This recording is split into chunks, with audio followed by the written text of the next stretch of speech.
Hey, what is up guys, DRC3 here, back with another My Hero Ultra Impact video, and today we are over here on Tier Maker doing a new type of video. Now this is not a tier list, even though it looks like it's a tier list. It's not really a tier list.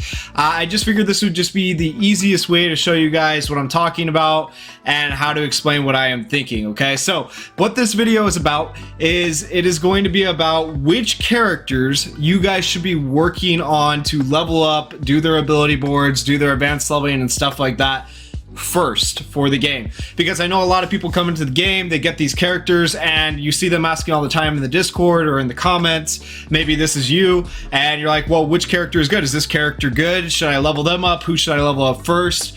So on and so forth. And with there being so many units in the game, it's easy to get confused. Like there's 5 different versions of Bakugo, there's 5 different versions of Todoroki, and not all of them are equal. Let me tell you, some are better than others, some have more uses than others, and therefore you're going to want to do their abilities boards first. Okay, so really what this is a list of which characters you want to level up, do their ability boards, and do their advanced leveling first. Okay, this list is already made, so I'm not going to place any of these characters in. I placed them all in ahead of time because otherwise it would take forever to go through every single character.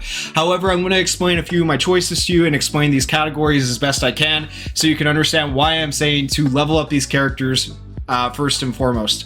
Okay, so at the top you have the all-arounders. The all-arounders are going to be the characters you absolutely, if you happen to pull them, you want to get their ability boards to board 9 as soon as possible over any other character, because these characters are going to be the most useful characters in the game. You'll want to get them to level 100. You want to do their advanced leveling. Okay, so the brand new anniversary Bakugo is really good in PvP. He is a monster in PvP. He's also really good in PvE, specifically VE Tower. Right now, when you need the extra damage, when you need the blinds and things like that, he's actually really good in the new Defense VE Tower. He'll probably be decent in future VE Towers as well. He can be kind of risky because he does so much damage in VE Tower, but it's still very good.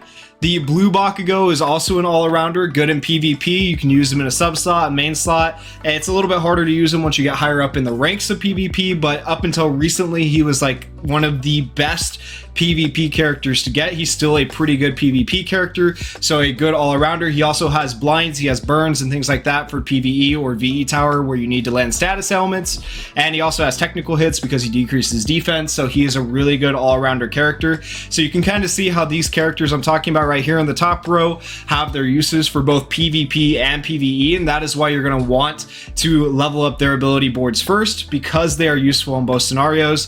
Aizawa, probably the king of the game, still even over Bakugo and Deku when it comes to uses, because he is amazing in PvP, removing buffs, and he is amazing in PvE with his seals and removing buffs, technical hits, status elements. Like, he does it all. He is absolutely crazy. Aizawa is nuts. And something else to take into account when you're talking about these characters, I'm not going to like go over it fully in depth, is how long the action skill cooldowns are. So some of them have longer action skill cooldowns, some of them have shorter action skill cooldowns. Most of the characters on this top row that are all-arounders actually have pretty decent action skill cooldowns of around anywhere between 3 to 5 turns. Ideally you want anywhere between 3 and 4 turns, that way you can clear VE Tower and things like that within the amount of turns allotted to you. If you have more, if you have a bigger cooldown than 6 turns, 6 or more turns, it makes it very hard to use the characters in PvE or VE Tower to get the amount of turn clears you need. All right, so next is Nejire. Nejire I have put up here in the all-arounders because, well, let's face it, she is still just the best healer in the game. She's used for PvE and PvP. She's used all around. She's used everywhere. She's actually insane. She raises plus ultra gauge. She has technical hits. What else is there to say about her? If you pull her, you are set. She is like the linchpin to the best teams. She is really good if you can pull her.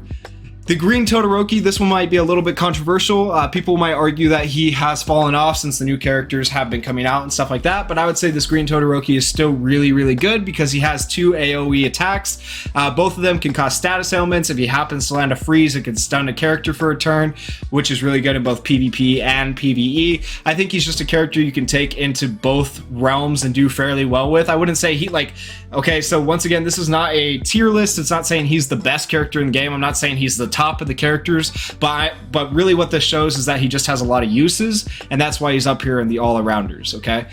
Purple Bakugo. Purple Bakugo is arguably one of the better Bakugos too.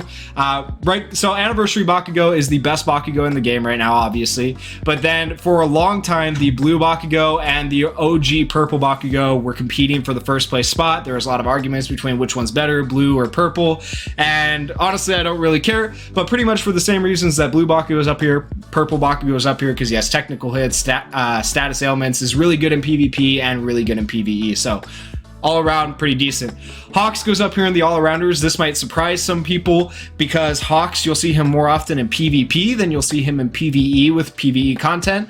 In PvP, he can hit like 99,000 damage, and he can tank bust. He can kill the new red Anniversary Deku before he ever gets the chance to get his last stand or persistence, making the Blue Hawks really, really good, like amazing in PvP, an essential unit really nowadays in the new meta. However, the reason I put him up here in the all-arounders is because he is also good in PvE. This is what I was talking about before with the action skill cooldown. He actually has a fairly low action skill cooldown, and that low action skill cooldown allows him to do a good amount of damage and help you get your skill chains off in VE Tower when you need to hit a certain amount of skill chains. So that is why he goes in the all-arounders. He also has technical hits, which makes him good as too.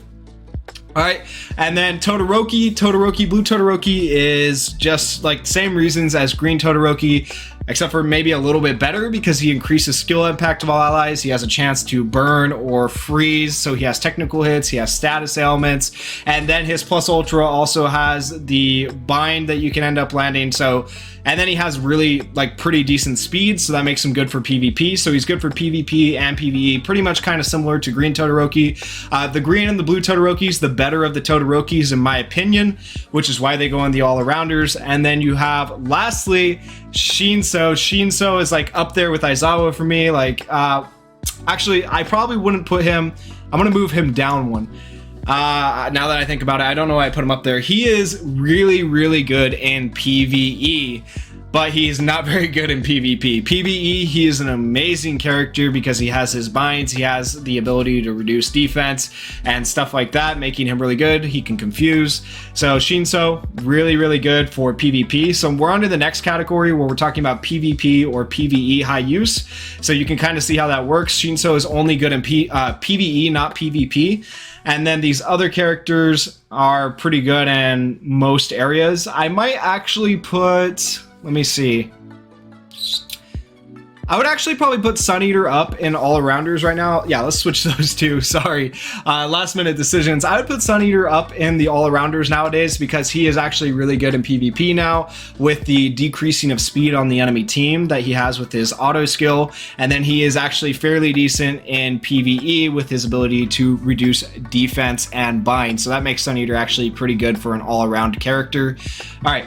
Now continuing on, I'm not going to go through every character. I will probably end it. I will go over the PvP and PvE high usage characters because these are the characters you're going to want to do next for their ability boards. But then after that, you can kind of just pick or choose for the rest of these characters. You can kind of see how it goes, but it would just take too long to explain all the characters. But basically, so far, if you have any of the characters in the all-arounders tier or slot, you're going to want to get their ability boards to level 9 first, okay? And do their advanced leveling first.